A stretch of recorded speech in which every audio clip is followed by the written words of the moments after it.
Hello, my name is Martha Rañón, and I am the Director of Government and Community Affairs for Southern Caregiver Resource Center. Thank you so much for being here at our Let's Talk Caregiving podcast. We are having a very special guest today, and his name is Todd Shetter. He's the Chief Operating Officer for Activcare Living, which is a residential memory care facility. And today we're going to be talking about a topic that is very of importance to a lot of caregivers. Given that we just went through the holidays and a lot of families were gathering and spending time together, it's also a time where we kind of notice things that are different, especially caregivers. And, we might start noticing that grandma might be showing some signs of forgetfulness, or, maybe they're not able to do the things that they used to do. And caregivers often start asking, what's going on? Something seems a little different. And this is why we wanted to talk to Todd. Todd, welcome. Thank you. I'm hoping that you can talk to us today a little bit more about maybe some of the challenges that family caregivers face when coming to grips with this new reality. Sure, absolutely. It's certainly a topic that we see and know very well. I've been in this business of caring for the elderly for 30 years now, and holidays always bring up interesting topics. It certainly brings families together, and then families see things, especially maybe the second or third generation of family members, grandkids, siblings that live out of town. They get together for Thanksgiving or Christmas, and we typically see a real kind of boost in interest, phone calls, inquiries from family members that have questions. Geez, we haven't seen mom for a year. We haven't seen grandma for a year. And she's acting differently. She's doing things differently. She doesn't look the same as she used to. And so that really kind of brings things to the forefront. So I know that a lot of times when families are noticing these changes, it's really coming to grips with this new reality. And I know that sometimes there are some feelings of denial and even guilt. Sometimes families say, promise me that I'm going to live out my days here at home. And sometimes that's just not a possibility. What do you tell a family? Well, I think it's human nature for all of us to want to stay at home. That's our goal, right? To be as independent as possible for as long as we can. And I think the tricky thing for whether it's a spouse or whether it's an adult child is kind of negotiating those waters of when is staying at home no longer the safest thing to do? When does that risk really take over? And that's a different decision, I think, for everybody. But I think dealing with those feelings of guilt and denial are the most important thing. One is just acknowledging. It's an emotional decision to even confront bringing help into the home. You're kind of breaking that known kind of covenant. You're comfortable with your home life, and now you're asking somebody else to step into the middle of that. It also kind of, I think, makes them feel that they're not able to do the things that they used to do. Sure, sense of loss or sense of kind of giving up or giving in, or I'm not able to keep that pledge or that promise that I made to somebody. But what we really try to remind family members is when you made that pledge, when you made that promise, dementia wasn't in the picture. That's right. That is a very good point. So. And sometimes I think that's, a lot of us plan for different things in our lives, maybe for school or family, children, retirement. But I don't think a lot of times we even consider, well, if I have dementia, this Right. is what I'm going to do or what I would like for you to do. And now these are the facts that a lot of caregivers are facing. One of the classes that I give out in the community is how to help mom or dad and when to know when is the optimal time for placement. And what I tell caregivers is that sometimes there are indicators that can kind of alert you to that decision. And maybe it's you notice some personal hygiene becoming a problem. And maybe there are lapses in managing some of the finances. A lot of times families notice that maybe dad gets lost driving back home or in the neighborhood. So I just want to make sure that if that's something that people are noticing, that maybe this is time to have a conversation and involve others. Do you see that a lot in caregivers? Absolutely. I think one of the very common things that happens with dementia, especially, is that spouse, or maybe even the adult child, almost adopts the disease. You get kind of so closed in on that world of living in that routine that now is not very functional, seems normal. In doing things like locking the door or putting a chair in front of the door, or really kind of creating maybe a dangerous situation if there was a fire or an exit that needed to take place, that you really couldn't safely get out of the house. And so I think the most important thing is to kind of be able to step back and say, is this normal, is this right, and is this safe? And that's kind of a wake-up call, and sometimes it takes somebody from the outside to step into that new world or that reality and say, maybe we need to evaluate what's going on here and really think about the highest and best use of time, because instead of waiting for it to get worse, let's see if we can make it better. Absolutely. And I think you just said it. A lot of times we are in a crisis mode when we are making these decisions. And so I wanted to see, Todd, if you can maybe talk to us about some of the services that you offer and maybe some of the options that families have who are now in this situation of mom needing additional assistance. Sure. Yeah, one of the things that Activcare Living does, we certainly own and operate what we consider highly specialized memory care communities. And we have 4 here in San Diego County. There's one in Chula Vista. There's one in Carlsbad. There's one around the Mission Bay area. And they're beautiful facilities. I visited them. They're really nice. And it's and one in Forest Ranch. And so the goal really is to create the next best thing to home, when home is no longer an option. And so our home-like settings can support up to 60 residents living there. The residents have different size accommodations they can choose from. And the goal of the environment and the community is really to provide a home-like setting where the residents can live at that highest possible functioning level. It's a secured perimeter type of program so that the residents are safe. That's great. Wandering is a huge issue with dementia, and studies have shown that about 60% of residents that have dementia at some point will wander. And there's no prediction of wandering either, so there's no way to predict that that's going to be the next thing that happens. And so safety is ultimately one of the most important things to think about. So the residents have a home setting. We have staff 24 hours a day, 7 days a week, that includes a nurse on each one of the 3 shifts. One of the dangers with dementia and memory loss is that there gets to be a point where the resident can't tell you what's wrong. They may have, UTI, and they're starting to act differently, and the behaviors are changing. They can't necessarily tell you that they're having, burning when they're urinating. Very true, yes. The caregivers and the nurses need to be their eyes and ears and need to anticipate those changes and recognize maybe just a grimace on their face as a change of condition.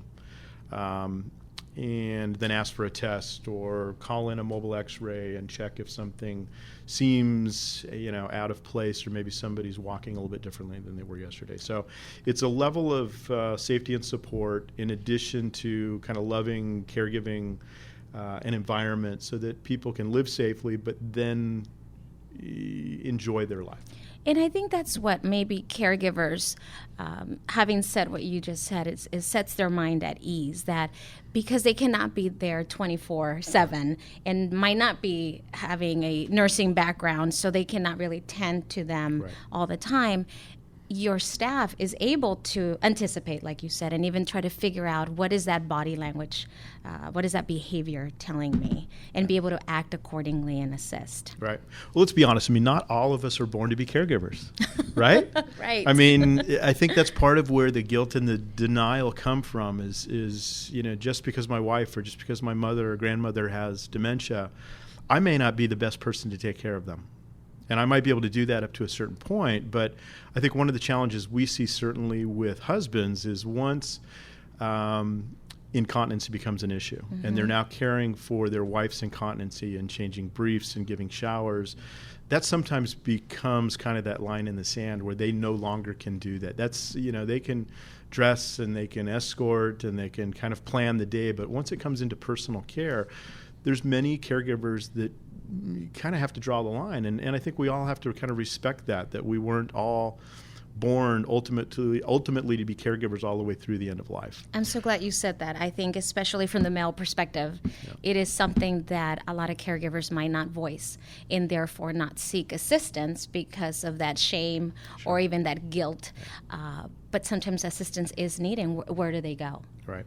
So part of what we do on the kind of on the forefront when somebody walks into the door and asks for help is really sit down and have a personal conversation and try to understand what their unique situation is, because somebody really wise years and years ago told me if you've met one dementia resident, you've met one dementia resident. It's all different. So every situation, every family scenario, every caregiving situation is different, and we really need to understand what the needs of that family are, who's involved with the decision, who's going to ultimately make the decision, who's going to be the responsible party. Are the legal affairs in order? Dementia, provides a lot of different dynamics when it comes to caregiving and placement. Because that person cognitively is not able to make decisions on their own, has the family gone to the extent of putting a legal POA, power of attorney, in place for both health care and finances? It's really important steps to take. And the earlier the better, so the person that is confused can voice what they want ultimately before they lose that ability to say so. And that is something that we try to tell our caregivers, that to really keep that in mind, that as you are caring for your loved one and you are in charge and focusing on their needs, that we also need to do that introspectively and look at our own situation. What might we want when we get to be that age, or should we find ourselves in that situation? Like you said, put it in place now, involve the parties that need to be involved, voice those concerns so that it makes it easier when having to place someone. Right. I think the other thing that's important is what we plan for today is not necessarily what's going to take place tomorrow, next month, or next year. So dementia, many forms of dementia, especially Alzheimer's, is progressive. We know that it's going to progress. We know that it's going to change. We know that the needs of that resident or that individual today are going to be different in 6 months or a year. And so it's important that the family members, and we try to coach them through this, look at this as kind of a longitudinal decision. Long-term, you need to be able to think about what's going to take place in the next 6 months. Can that resident, can their needs be met in this environment now, later, and then towards the end of life? That's a great thing to think about now. And I think one of the, you touched upon the change. No one likes change. Right. A lot of us are set in our ways, but sometimes not only does the situation change, the laws change, the environment changes, fees change, and it's not a cheap option sometimes for families. Yeah. So figuring out something earlier is probably best. What do you suggest? What do you recommend for families? Well, I think the first thing is to really kind of understand the landscape. In the industry, we were all somewhat guilty, and I will include ourselves, in making it more confusing than it needs to be. And so we've tried to simplify the approach to pricing out the cost of specialized memory care, and to try to keep it as simple as possible. At Activcare, we have 3 levels of care. So we're able to meet the needs of residents from the very early stages, even in mild cognitive impairment, through the mid to moderate stages, all the way through end stages. And we can do that because of the way we build the communities. They're specially built from the ground up to take care of dementia residents, and then the way we staff it. So having the nurses on board allow us to care for a resident later in life. We also partner with a lot of the really sound and really valuable hospice agencies here in San Diego County. And so they come in and partner with us to care for the residents in the end stages of life. It's a Medicare benefit. We encourage people to use that. Oh, so they come into your They facilities. come into the community, Okay. and their services kind of overlay what we're doing and what our staff are doing. So it's really a huge benefit for the families and the residents in those last 6 months of life. So within each one of those levels of care I mentioned, it's an all-inclusive price. The only thing that is outside of that would be incontinency care. And only about 50% of our residents end up being incontinent. So that's the one variable. But it's, the size of the room and the amount of care you need on a monthly basis is all wrapped into one price. And, you'll see things like point systems, and those point systems may change because the residents' needs changed over a month. And one of the complaints we hear as people walk in the door of, we just need to know how much it's going to cost. Yes. We need to be able to plan. We need to be able to budget. And so it's important to kind of compare apples to apples as communities are being kind of compared and you're shopping around. Make sure you have them write down what's it cost today, but what is it going to cost when their needs change, as we talked, because it's going to happen. So planning, absolutely. And understanding what that total cost towards the end of life is going to be. So you can somewhat budget the amount of money that you're going to need to care for an average length of stay. And in our communities, that average length of stay is somewhere between 24 and 36 months. So, families are doing as much as they can for their loved one at home until they can no longer do that. So when they come to us, they're in, for the most part, the mid to moderate stages, or they've done, the home care, the in-home care, the assistance from friends, maybe at home for the last 5 or 6 years. until there got to be a point where they couldn't sustain Just that. could no longer do that. One of, as a caregiver, a former caregiver, I never thought I was going to be faced with this decision for placement, because I guess that you live in the moment and you're dealing with the situation at hand at that moment. And it becomes a little bit difficult, and for all our listeners out there, involving family members to support you in that decision to finally say, I can no longer provide all of the assistance this person needs. What do you suggest for families to offer that? Give support? everybody a job. So everybody in your family that's part of that support system needs to have a part of the care. And that doesn't mean that they all need to do the same thing and set up a time to come and visit. But, somebody that maybe is the accountant in the family, or the attorney, or somebody that's really detail-oriented, have them sit down and figure out the finances. Give them the job or the task to come up with a budget. And so that's their contribution to the caregiving team. Somebody else is really good at cooking and running errands and going to the grocery store. Give them the assignment of coming up with the menu for the week. Have them do the shopping. Have them, bring in the paper towels and the toilet paper and all the necessities into the home, and make sure those are always stocked. Other people are just good at being there. Great attitudes, always happy, always cheerful, very companionship. They have the dog in the family. Come and visit with the dog. So look for a role. Find a role for each one of those family members that's suited to their skills, so they feel like they're contributing. And then sit down and meet with that family team on a regular basis and talk about what each one of them are seeing and how are they contributing. Do they feel like they're making a difference? Because each of them are going to have different observations about mom or grandmother, and they're going to be able to weigh in. And as long as they feel like they have a voice, that helps kind of prevent or quell that dysfunction. I mean, one of the things about dementia is it brings out the dysfunction in families. You've seen it, I've seen Yes. it. It comes to the surface, it boils over, and it tears families apart. And so the best thing to do is to confront it from the very beginning and really sort it out.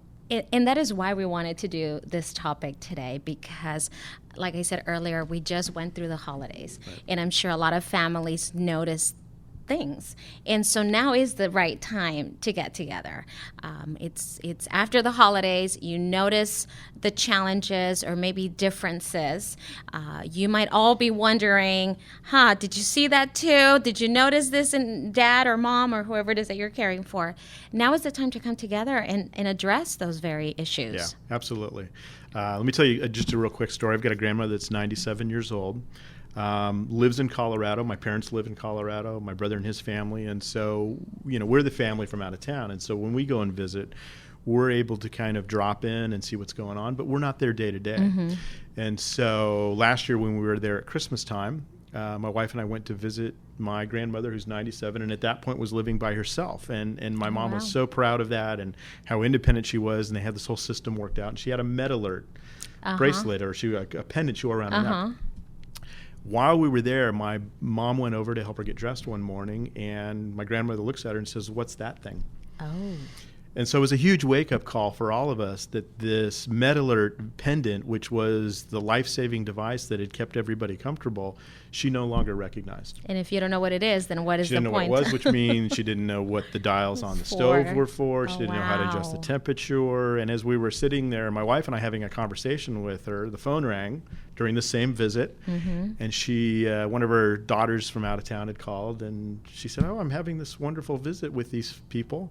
And they turned around and looked at us. My grandmother looked at us and said, "And what's your names again?" Yes. And so these 2 or 3 things happened that kind of brought everything to the surface. And being in the business, I sat down with my mom and said, "All right, she can't live by herself any longer. Yeah, we got to talk. We got to talk. It's time to do something." And so then next January, my grandmother moved in with my parents. And so, she's now, in the family home and a lot safer. But it took 2 or 3 of those things that may have been overlooked because they were too close to it. And so, she's doing okay and she's doing well, but the forgetfulness is progressing. And at 97 years old, it will happen. Absolutely. Well, thank you so much, Todd, for being here today. I think this was a very valuable conversation that I know a lot of families are facing, and hopefully by us being here and sharing our stories, people will know where to turn to and know that they are not alone, that this is normal, that if they're feeling guilty, it's okay. Just reach out for help, that we can help. If you have any questions, we encourage you to visit our website at scrc.care or to give us a call directly at 1-800-827-1008 or give us a call directly at 858-268-4432. I want to make sure that everybody knows that we are here to care for those who care for others. Todd, thank you so much for being here. Really appreciate it. You're welcome. Enjoy it. Thank you.